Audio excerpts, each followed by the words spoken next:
When you think of MLB's biggest postseason heroes over the years, they typically fall into the same categories over and over again.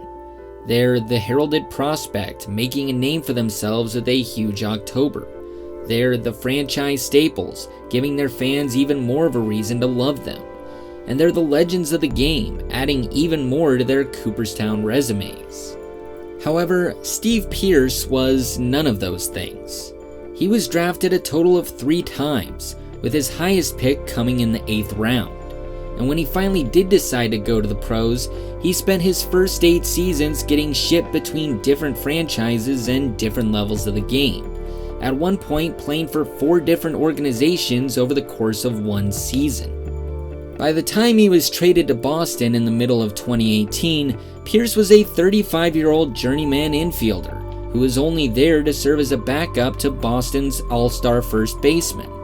In other words, he wasn't the kind of guy you'd expect to lean on in the postseason. However, over the course of a few weeks in October of 2018, Steve Pearce inexplicably became a god. And on a team with Mookie Betts, Chris Sale, and JD Martinez, it would ultimately be Pearce who would serve as the deciding factor in the Fall Classic that year. But what's even crazier than what he did in that postseason was the story of how he got to be in that position in the first place, as he would spend most of the last 13 seasons fighting back after multiple demotions, releases, trades, and serious injuries. This is the story of baseball's most unexpected postseason hero. This is Sports Oddity.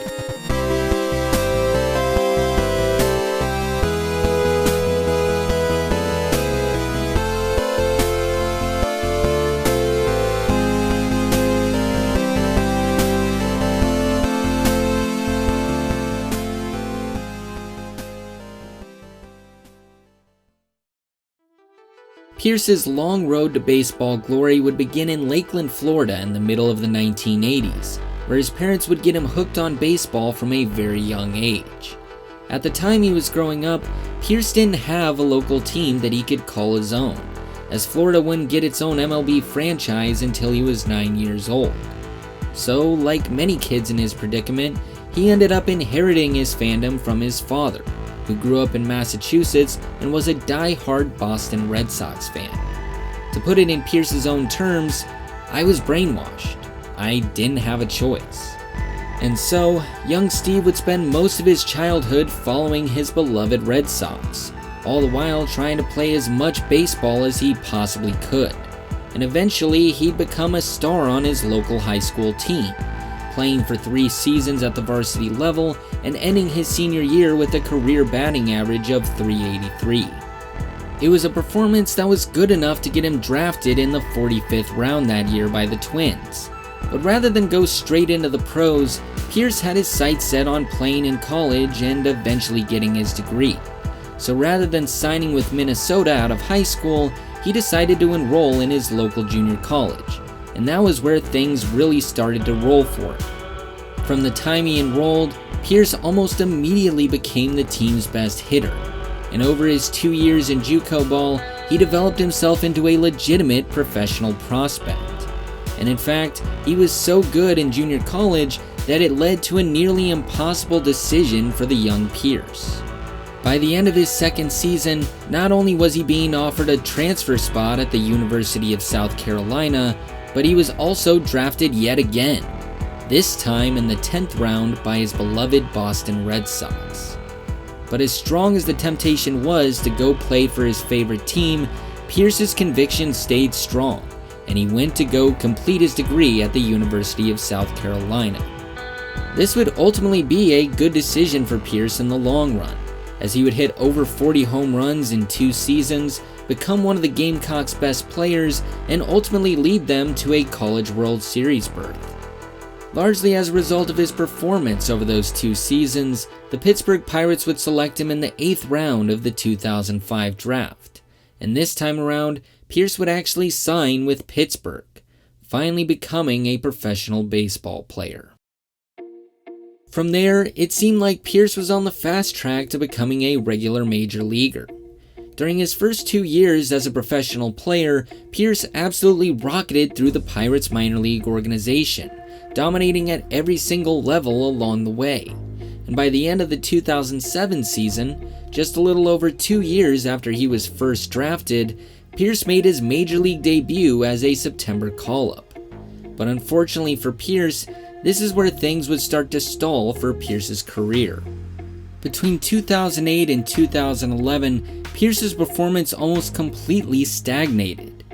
Even when he wasn't dealing with multiple injuries and trying to come back for them, he was performing like the epitome of a quad A player, meaning that he would absolutely dominate AAA pitching, but whenever he would come up to the major league level, his performance would often be disappointing.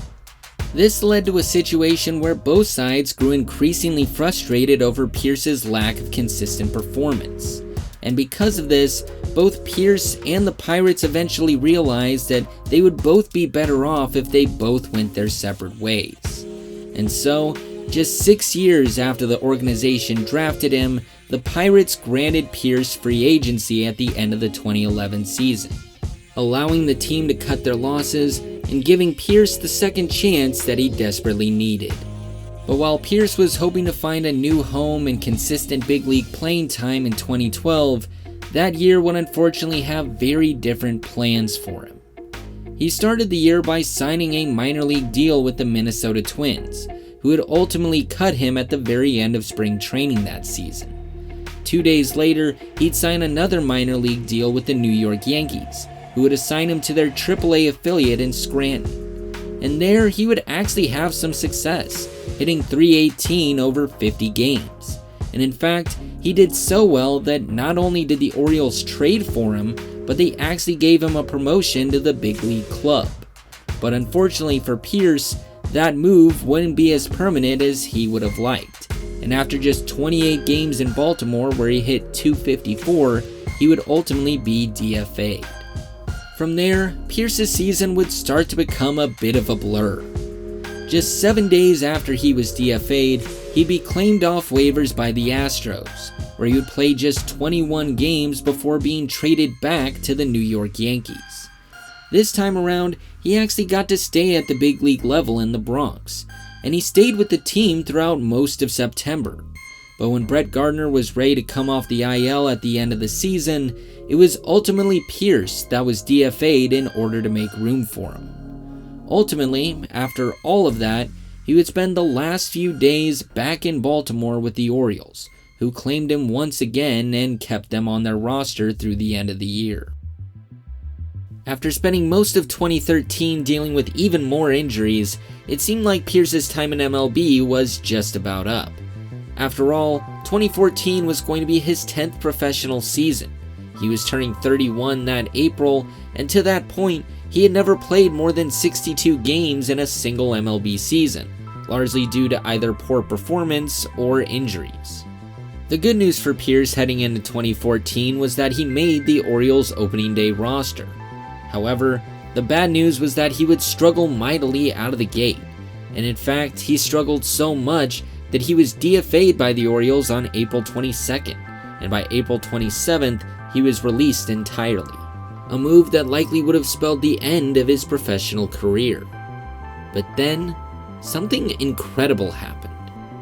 On April 29th, just 2 days after he was released by the Orioles, Baltimore re-signed Pearce to a slightly smaller contract, and from that day on, he became the single best player on Baltimore's roster. That season, he would play a total of 102 games, hitting .293, posting a 157 OPS plus, and leading the team in Baseball Reference WAR by a full win. In other words, after spending the first 10 years of his career scuffling through the minors and dealing with multiple setbacks and injuries, Pearce finally got his moment in the sun for 5 glorious months, and he helped lead his team to the playoffs. Overall, it was one of the biggest surprise seasons in Major League Baseball history. However, it didn't come without its share of bittersweet moments, particularly in October. After sweeping the Tigers to get to the ALCS, Pearce was absolutely shut down by the Kansas City Royals in the ALCS, getting only 1 hit in a total of 18 plate appearances. And with his and the other Baltimore bats mostly neutralized throughout much of the series, Baltimore was pretty much powerless to stop the Royals from sweeping them on their way to the World Series. For Pearce, it was a devastating end to what was otherwise a storybook season, and unfortunately for him, he wouldn't get a chance to redeem himself in the playoffs for quite a while. In 2015, Pearce would struggle again at the plate, posting a 91 OPS plus over 92 games as Baltimore missed the playoffs. That offseason, he would sign a new contract with Tampa Bay, and he would actually post a really good first half for the Rays. But when he was traded back to Baltimore later that season, he would unfortunately get bit by the injury bug once again, and he'd only play a handful more games. That next offseason came with it a first in Pearce's career, as he signed his first multi-year contract with the Toronto Blue Jays. However, he wouldn't stay in Toronto for the full 2 years. After posting a decently average season in 2017 and a fairly good first half in 2018, he would ultimately find his way to the Boston Red Sox in June of 2018. At the time, Pearce was brought into Boston to serve as a backup to All-Star first baseman Mitch Moreland, and in that role, Pearce was surprisingly effective. In 50 games and 165 plate appearances that year for Boston, he posted an OPS of .901, a performance that was good enough for Boston to keep him on their postseason roster. However, given his status as a backup and all of the stars on Boston's roster, it didn't seem like he was going to have that much of an effect on their postseason hopes. That was until Game 2 of the American League Division Series, in which Mitch Moreland tweaked his hamstring and had to come out of the game for Pearce. Down the stretch, Pearce made only 31 starts at first base for the Red Sox that season. But with Moreland nursing his injury, he suddenly found himself thrust into the role of starting first baseman. But unlike his last crack at the postseason, Pearce would take this opportunity and run with it. Across the first 2 rounds of the playoffs that year, Pearce posted 7 hits and 5 walks in 31 plate appearances, which included a huge game-tying home run in Game 3 of the ALCS. In fact, according to Championship Win Probability Added, which is a stat that measures how much an individual's contributions changes the odds of a team winning the World Series, Pearce's contributions single-handedly added 2.4% to Boston's odds of winning the title that year. But even with that momentum on his side, Pearce had a rather uneventful start to his World Series. Through the first 3 games, he recorded just 1 hit and 3 walks in 7 plate appearances. In both Game 1 and Game 2, he was pinch hit for in the 7th inning. And in the Marathon Game 3, he was benched and limited to just a single pinch hit plate appearance in extra innings. But considering how many innings Mitch Moreland played on his still injured leg in Game 3, Alex Cora had no choice but to pencil in Pearce as the starter for Game 4. But fortunately for Boston, this would turn out to be a very good decision. In the 8th inning of that game, the Red Sox were trailing the Dodgers by a score of 4-3, and it was looking increasingly likely that the Dodgers were going to tie up the series at 2 games apiece. But then, Pearce launched yet another game-tying home run, his second of that postseason. And in the very next inning, he would put in the final nail in the coffin, lacing a bases-loaded double that made it an 8-4 game. But of course, Pearce wasn't done there. In the very next game, Pearce would get things started off with yet another home run, this time a 2-run shot off of Clayton Kershaw in the first inning. And from there, Boston never looked back. In fact, Pearce would come back again in the 8th inning and hit yet another bomb, this one to put the icing on top of the cake for Boston. The Red Sox would eventually go on to win that game by a score of 5-1, and in the process, they secured their 4th title of the new millennium. But perhaps more importantly, on a team with JD Martinez, Chris Sale, and Mookie Betts all in their primes, it was ultimately Steve Pearce who was the consensus pick for World Series MVP. And it wasn't without reason either. Remember how I said he had a championship win probability added of 2.4% through the first 2 rounds of the playoffs? Well, in the World Series, he shifted Boston's odds of winning the title by 19.9%, by far the most of anyone on the Red Sox, and by far the biggest shift of any single player in the World Series that year. But what's even more important than all of that is that after spending nearly 15 seasons of dealing with nearly endless trials, tribulations, and frustrations throughout his professional career, Steve Pearce finally got to have his moment in the sun and fulfill his childhood dream of being a postseason hero for his favorite team.